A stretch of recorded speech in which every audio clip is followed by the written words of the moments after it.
channel. Today is a good day because we're celebrating, but it's also a day that always and forever have me in my thoughts, in my feelings, and just in um,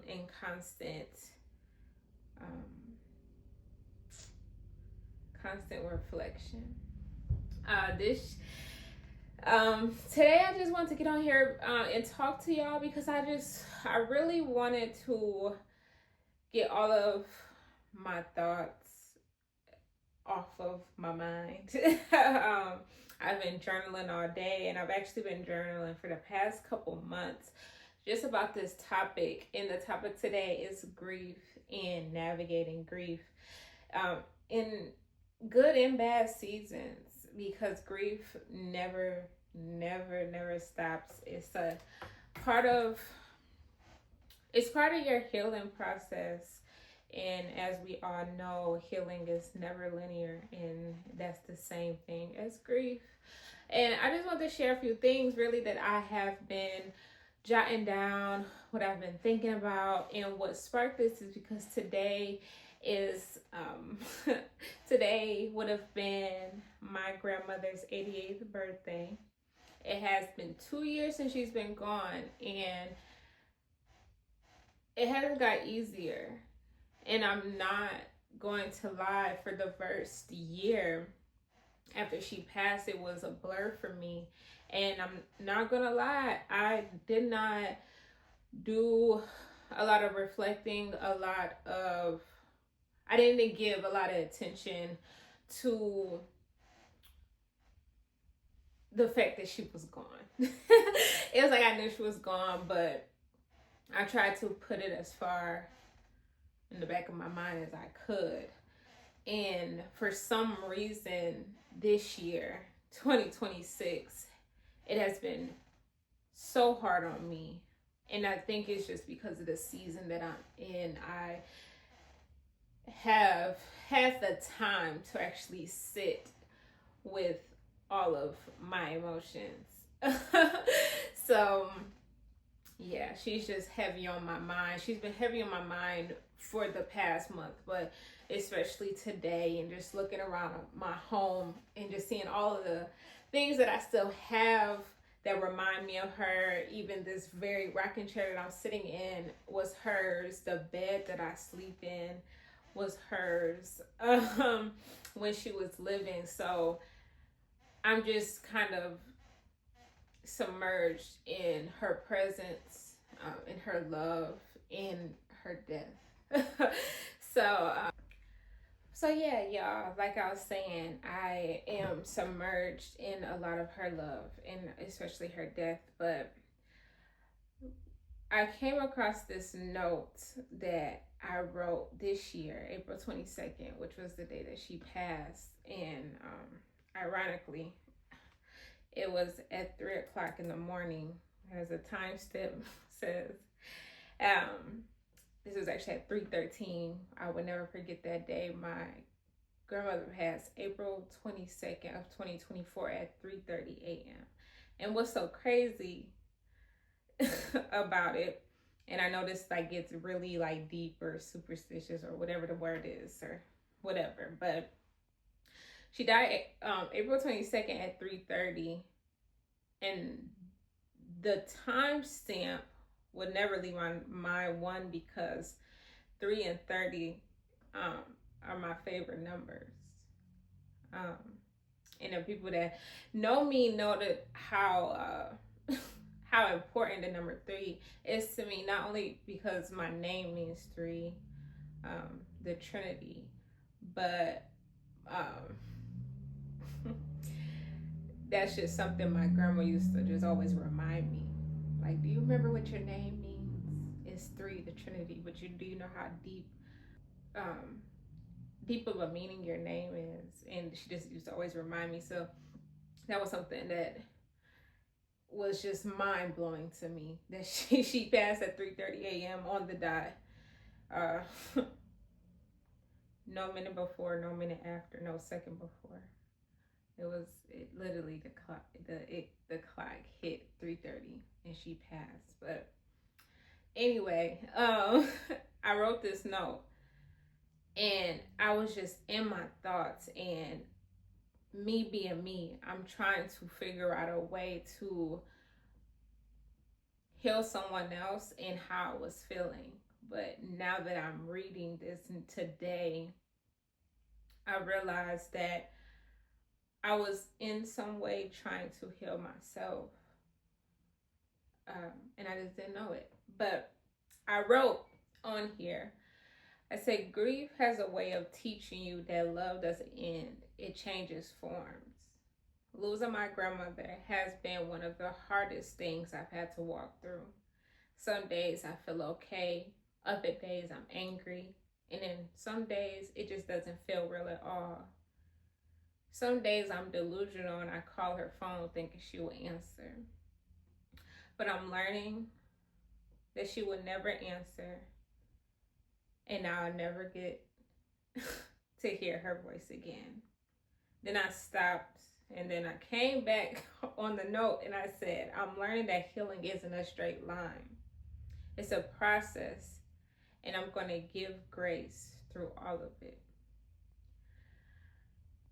And the part that really stuck out was the thing when I said some days I feel okay and some days I'm angry. And I think that was the first time that I acknowledged that I was angry. And I want anybody out there that is grieving, if you feel angry, know that it's okay. Knowing that's actually one of the first emotions when it comes to dealing with it and accepting it. You know, you can't always pass that anger part. And don't let anyone or even yourself make you feel like anger is not a valid emotion. But then I said what keeps me going are the memories, the love that she gave so freely, the wisdom in her words, the little moments that didn't seem big at the time but mean everything to me now. I hold on to her cough, her laughter, her presence, her rocking chair, and all the things that made her her. I miss her deeply, but I'm so grateful that I got to love her and be loved by her. That kind of love doesn't leave you, it stays. It covers you and it carries you. I'm still healing, still learning how to live with this kind of love, but I'm doing it with her love in my heart every single day. It's just crazy, y'all. Like dealing with grief, like even reading this. And I have like another piece to it that I wrote a couple months after, but I didn't realize that grief was so hard until I had to grieve other people and other things at the same time as grieving her. Like I said, while I was trying to push her loss to the back of my mind, I was still losing things around me. And nobody talks about that type of grief. The grief where it keeps on coming and it keeps on piling up and you just don't know what to do with it and you don't know where the first step. Especially being a person that was taught to take it on the chin and keep moving. Like how do you deal with it? How do you deal with a loss that big? How do you deal with loss that comes with more loss? How do you deal with grieving and then grieving people and things in a result of being hurt by the one thing you're trying to avoid? Does that make sense? I've know for a fact a lot of people have come and gone. A lot of opportunities have come and gone because I did not deal with my grief ahead of time, or I wouldn't even say ahead of time. I didn't deal with it when it initially started. And I think the reason why I did not deal with it, like, I wouldn't say as soon as she died, but when she passed and after, within that first year, I feel like I didn't pay attention to the first year that it happened because I was afraid to feel sad. This was my great grandmother. So she has children. She has her first set of grandchildren. She has, well, she was the last sibling, but she had friends. She had just a whole lot of people that in reality spent way more time with her than I did. So I didn't feel like, I don't, in a strange way, I didn't feel like it was my place to be hurt. Which is crazy. Which is crazy to think, but that's what I thought. And when you live the life of taking care of people, when you live a life of wanting to make sure everyone else feel okay, you start to have those thoughts to think, who am I to be sad? Who am I to be angry? And then when you talk about anger, why are you upset when it's a part of life? These are thoughts that I'm having. Why are you being selfish? Why would you want her here in pain? So you go through those cycles.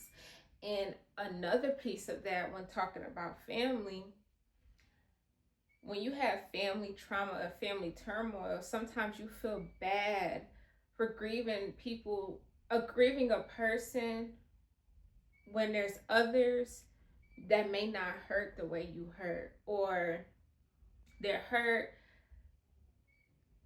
but they still feel a way about that person. Or if you had a deeper connection or bond, you're trying to hold that close to your chest so they won't feel bad. And I went through that a lot in grief. And I don't know if y'all been through that, when you lose a loved one and you try not to like talk about, you know, your pain because of your relationship because another person didn't. And if I could be honest, and this is just me, y'all, just telling my truth and talking to y'all, for the longest, I felt bad for the relationship that I had with my grandmother, because I had a great relationship with my great grandmother. Not everyone in my family can say that. I felt bad for being the one to take care of her when other people didn't, because they had a bad relationship with her, a negative outlook with her. I didn't have that. That wasn't my reality. And I wish I know now that it is okay to stand true in your reality. I love my grandmother with everything in me. With everything in me. That was my girl. And why do I have to dim my love for her because somebody else didn't have that same love? So I just encourage anyone going through grief to stand true, like stand in your truth. Stand in your hurt, stand in your anger, stand in that love for that person, no matter what anyone else is saying. Don't hold back. Don't push it to the back of your mind because you're worried about what other people are feeling. That's just my reality, and I know there's people out here that can't relate. But yeah, like grief is a crazy thing, and when you're navigating these seasons, it's important to identify what is really bothering you. Coming into 2026, there was a lot of ups and there was a lot of downs. A lot of unexpected downs that forced me to really pay attention to what really is the problem. What is the root what is the root cause? And that was something that I just didn't want to do. Like, can y'all relate? Like, sometimes you just don't want to identify it. And with me, I knew, like, deep down, I knew what it was. I just refused to put energy towards it because I knew putting that the energy towards identifying it or healing through it or accepting it, I knew doing all those things would low-key cause me to spiral. You never want to go backwards. You always want to move forward. And I did not want to go backwards. So just to give like a little like small rundown of what's been going on in these past month and a half, 2 months. I came into 2026, I'm not gonna lie, a little cloudy, a little confused on where I wanted to go. I wasn't happy with my placement in my career. I wasn't happy with the people around me. I just wasn't happy with a lot of things. The only thing I was happy about was my relationship with God. But everything else, nothing felt right. I was angry. And I did not want to touch on why I was angry. And even through the anger, in the nights when I would just cry for Lord knows what, with all of that, I would still put on a smile. I would still give my all at work or the people that needed me. But when it came down to about May, beginning of June, I lost it. And I kind of lost it all in the result of not dealing with my anger and my grief. So when it comes to my job, I ended up losing my job because my mind wasn't in it. I didn't know which way to go. I knew I was faking it. I was losing other people left and right. So just think of the buildup. So I'm losing my mind. I'm losing my sense of self.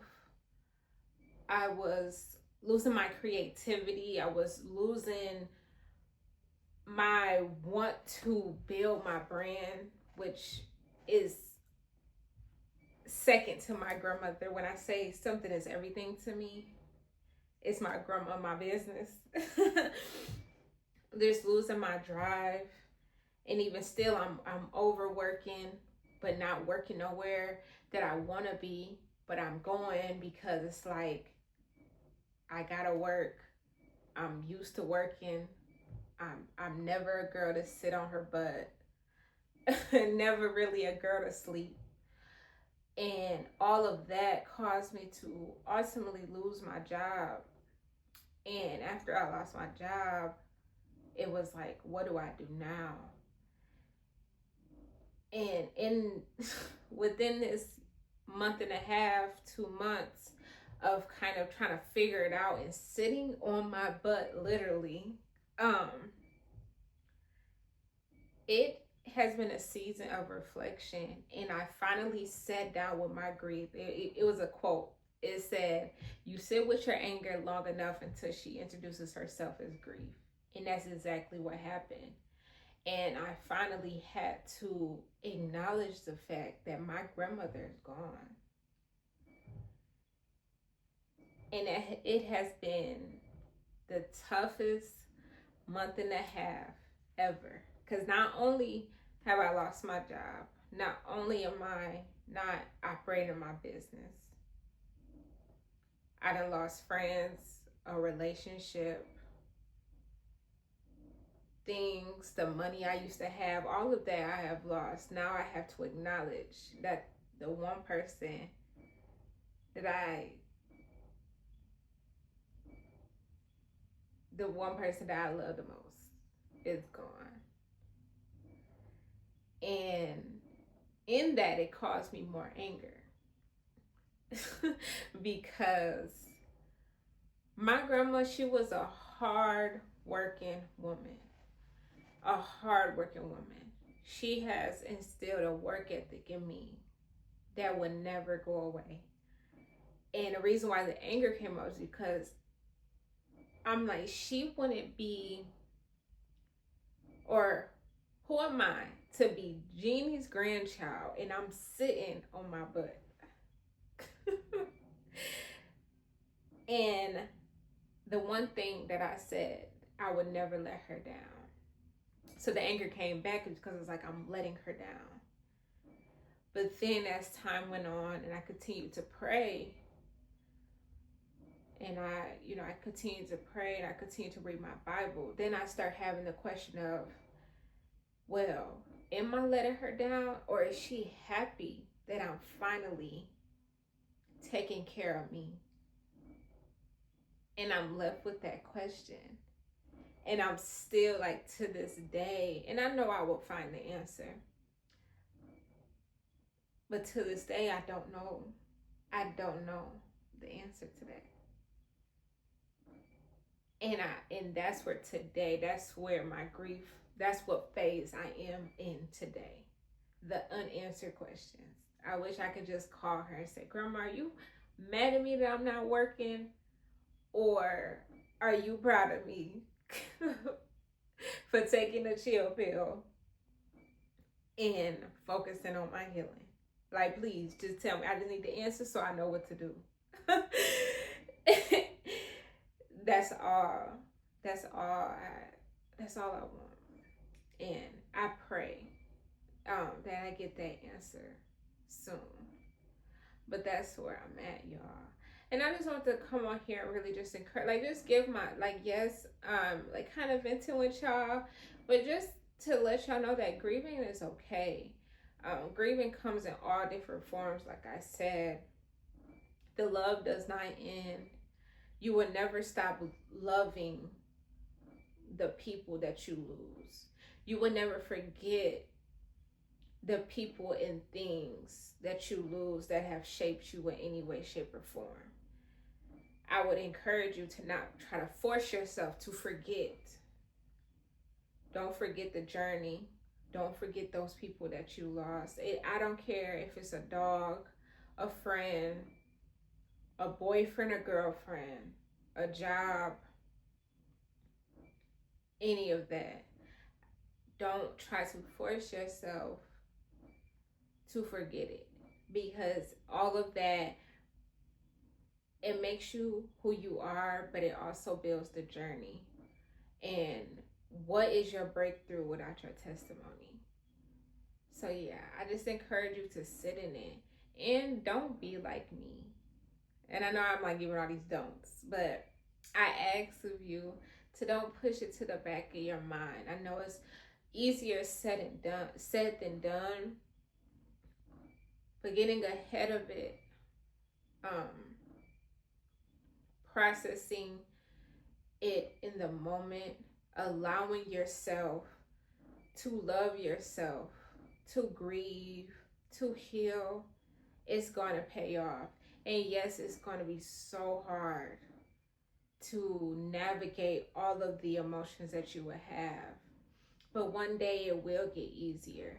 And even in this month and a half, it's gotten easier. I'm not even going to sit here and say that I'm just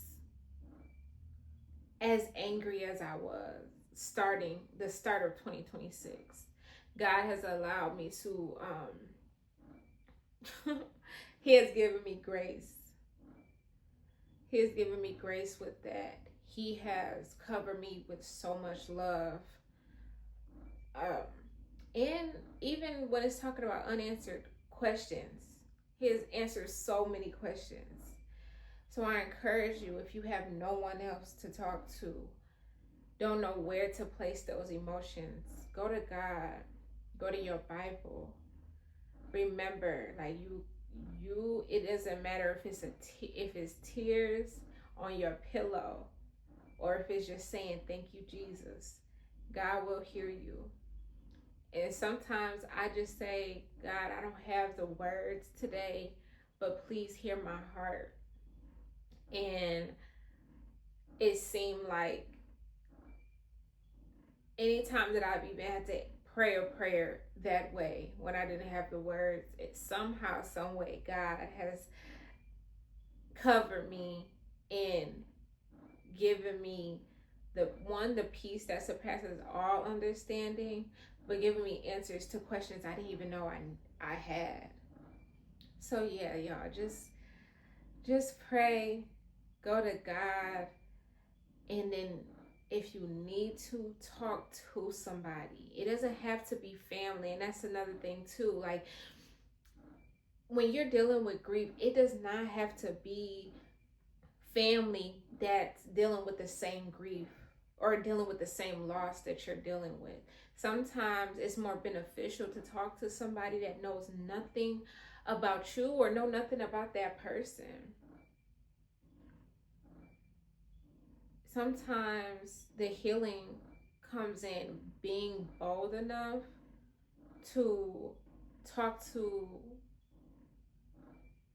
people that care outside of your family, talking to that friend that's keep nudging you, saying, are you okay? Are you okay? What can I do for you? Take them up on that offer. It doesn't have to be a tangible thing. You can just say like, hey, can we just talk real quick? Don't be afraid to let it out. If you need to cry, cry. If you need to scream, scream. If you need to just go silent and turn your phone off, do that. Hey, if you need to post 1,000 pictures of that person or that thing that you lost, do that. Just don't let the anger consume you. You know, it's like the thing when they say your crown may shift, but please don't let it fall. Please don't let it fall. And we gonna get through this together. But I just want to come on here and just really just get it out. Get it off of my mind, get it off my chest, because this year has been my hardest year of grief. And it's really because, and God, and I don't know if I'm just answering my own self with this, but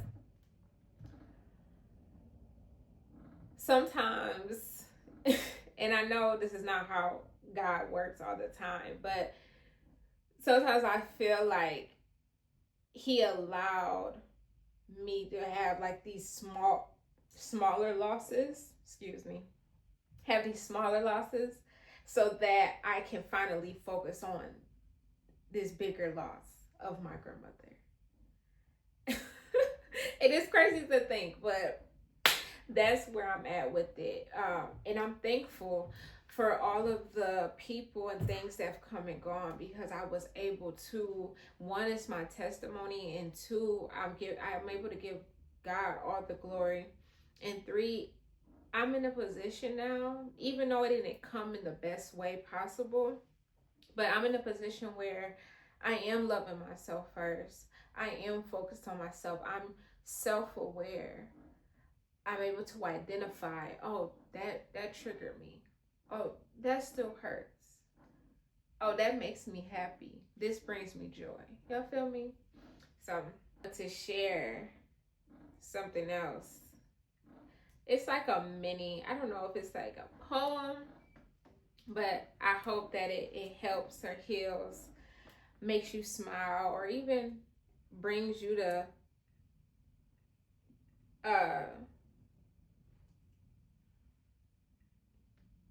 to a place where you can think. Sometimes thinking isn't always a bad thing. It's the overthinking. It's the thinking without wise counsel. It's thinking without knowing where to place the emotion. Thinking without knowing that it's time to pray and go to God, which it should always be your first choice. But I know that there's people just like me at times that don't know when to pray or what to pray. So Some thinking is good for the soul, or processing should be a better word. Maybe I shouldn't say thinking because you don't get paid for thinking, but to process. Processing is great for the soul. Journaling is great for the soul. Going back to what I said when it comes to talking to people, if you are in a space where you don't feel comfortable to sit down and talk to someone, journal, journal. Get it off your mind. But earlier today, I wrote this down. Just I don't know if this is a poem or what it is, but it's titled "Ode to Grief." I've been realizing we only talk about grief when someone dies. We wear black, we send flowers, we say, "I'm sorry for your loss." But nobody really prepares you for the many ways she introduces herself. Sometimes she arrives as becoming strangers with someone you used to know everything about. Sometimes she arrives as praying for something for years and having to accept that God answered differently than you imagined. Sometimes she arrives as watching life keep moving while part of you still feels stuck. And sometimes she arrives looking like the person you used to be. I think that's the hardest one because people celebrate your growth without realizing growth asks you to bury parts of yourself. The version that settled, the version that begged people to stay, the version that thought love meant holding tighter. She had to go. And even though I know she needed to, I still grieve her sometimes. I learned that grief isn't just about losing people. You can grieve expectations, friendships, dreams, a home, and even a season. You can grieve the family you hoped you have, the conversation that never happened, the closure you never received. You can even grieve while someone is still alive. I know what that's like. It's a strange kind of pain because there's no funeral, no cards, no meals dropped off at your door. Life expects you to keep going like nothing's changed, but everything's changed. I've also realized that grief doesn't mean I don't trust God. It means that I loved, I hoped. It means I cared enough for something to leave an empty space when it was gone. And maybe that's okay. Maybe healing isn't pretending grief never existed. Maybe healing isn't the moment I stop missing it. Maybe it's the moment I stop believing that missing it means I can't move forward. Maybe it's learning that grief and gratitude hold hands. One reminding me of what I loved, the other reminding me to loosen my grip of the pen. That I can miss what was while still believing in what God is doing. And maybe grief is a friend we learn to keep near. One that changes with us through every season. Eventually, it becomes less about what I lost and more about what it taught me. Maybe that's what grief really is. Not something to conquer, not something to outrun, just love. Learning how to live in a different place. And maybe that's enough. That makes me smile. It makes me smile because that's growth and it's understanding. And I really hope that resonate with you. And I want to read the last part just one more time. I've also realized that grief doesn't mean I don't trust God. It means I loved. It means I hoped. It means I cared enough for something to leave an empty space when it was gone. And maybe that's okay. Maybe healing isn't pretending grief never existed. Maybe healing isn't the moment I stop missing it. Maybe it's the moment I stop believing that missing it means I can't move forward. Maybe it's learning that grief and gratitude hold hands. One reminding me of what I loved, the other reminding me to loosen my grip on the pen. That I can miss what was while still believing in what God is doing. Maybe grief is a friend we learn to keep near, one that changes with us through every season. And eventually, it becomes less about what I lost and more about what it taught me. Maybe that's what grief really is. Not something to conquer, not something to outrun, just love. Learning how to live in a different place. And maybe that's enough. And maybe that's enough. If I was sitting in this chair rocking with my grandmother right now,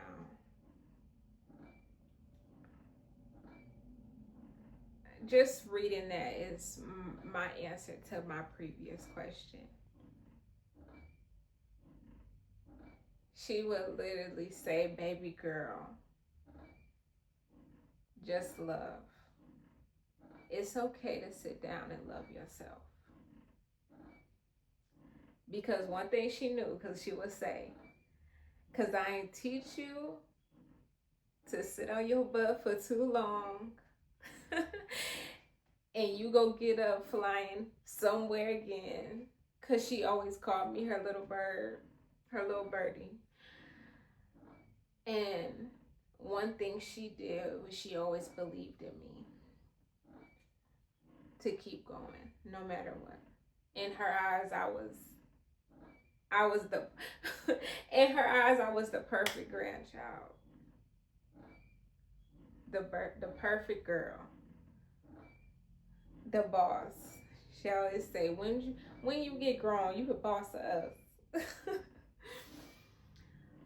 But yeah, y'all, like, and that's another thing too, to be for real, that I really want to encourage y'all to know that just because that you're grieving and you're hurting, you're sad, you may be angry,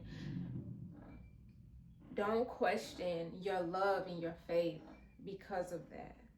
God knew we would grieve. God knew that we would have hard times, but He will always give us the peace that will surpass understanding. He is our strength and a very present help in times of trouble, and God is always near to the brokenhearted. And just that alone, for God to have that in the Bible and that to be one of His promises to us, that He will always be close to the brokenhearted, literally says that He knows that there will be times where we will be brokenhearted. And know that it's okay. It is okay to grieve. It is okay to have loss. This is life. I just saying that makes me think of, I don't know the song right now off the top of my head, but I think it was Rihanna, but she was like, I loved and I lost. I don't know the song right now, but that's real. You love and you lost and you would do it again. And I just realized, like, to love and loss just means that I'm living.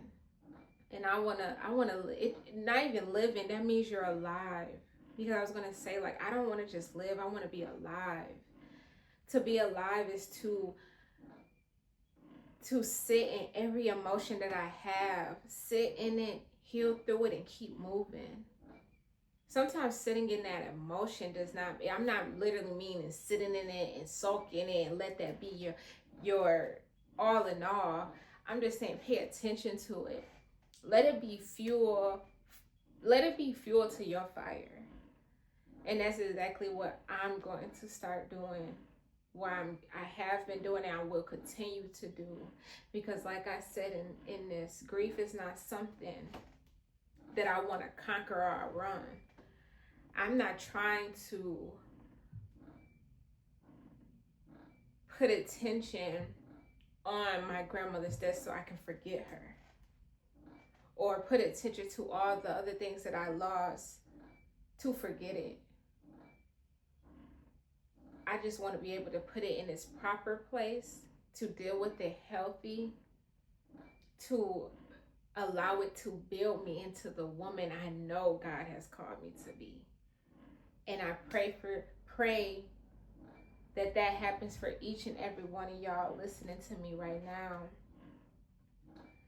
And we're gonna be okay. Y'all, I'm in such a, in moments like this, I'm in the space of sitting in it. I'm sitting in it. And I know tomorrow I have so much more to say, but I thought it was important to really get on here and talk about it when it was pressing on me. And I've been learning that when something is pressing on my heart, pressing on my heart, to deal with it right then and there. Because if I don't deal with it right now, it's going to go in the back of my mind, and I'm going to keep moving forward like nothing is wrong. Because Miss Jeannie built me that way. Work hard, don't let nothing stop you. Work hard, don't let nothing stop you. And clean that house. No, but for real, so many lessons. And the thing about it is that my grandmother wasn't even the type of person to say, sit down, let me teach you something type of person. She was the type, like she quietly taught me lessons. She taught me lessons by us just having random talks, and she just talking, and she probably didn't even know that she was teaching me a lesson. That's the type of person that my grandmother was. And going through life, I realized life is that same way. Life would not sit you down and tell you, I'm about to do this to you. This is what I need you to do. God is not that way. God is not going to give you, he's not going to give you all his cards. Like, he's not going to show his hand at all times. Because he know that if you are in prayer, if you are committed to him, he got you covered. So, I just thank my grandmother for, in some way, shape, or form, looking or trying to be more like God. Even when she didn't know it. Even though she was a crazy thing. And I'm not even going to sit here and say, like, just like y'all can't relate. Like, my grandmother wasn't perfect. That lady was feisty. And had her ways. But all in all, she loved hard. She loved her family. She did her best in her last years to make it right with every person that she hurt. And that in itself is a blessing. She did her best in her last years to talk more about God, to pray more, to ask questions about God, all of that. And that I'm forever grateful for. She was a fighter. She fought to the end. That lady. It's just so crazy how much of her is within me in our whole entire family.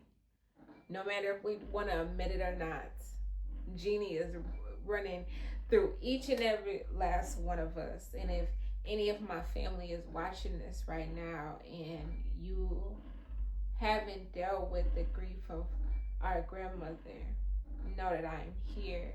Know that I love you. Know that Miss Jean loves you. She loved you. And it's time. It's time for us. It's time for us to heal. It's time for us to focus on that grief. But yeah, y'all.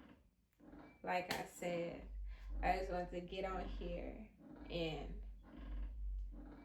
talk my talk while I rock in my grandma chair and share that piece with y'all.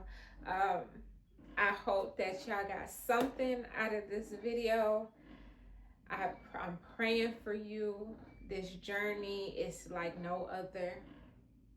And remember, grief is just a different form of love.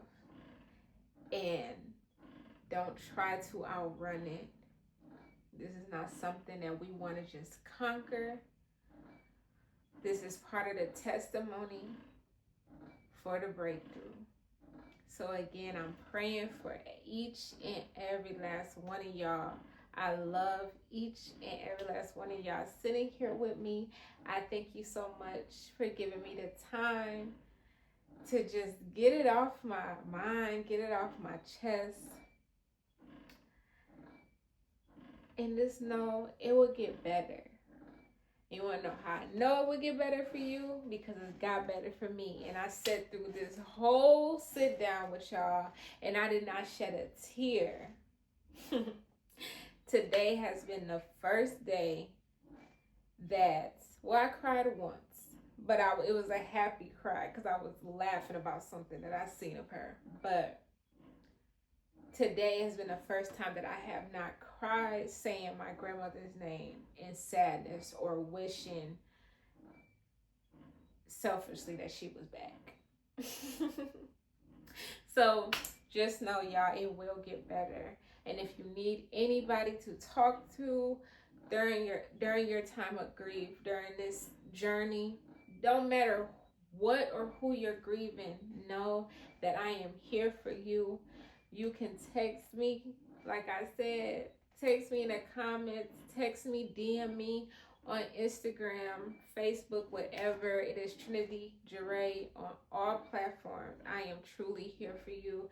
And I love you, I love you, I love you, I love you, I love you. See you next video.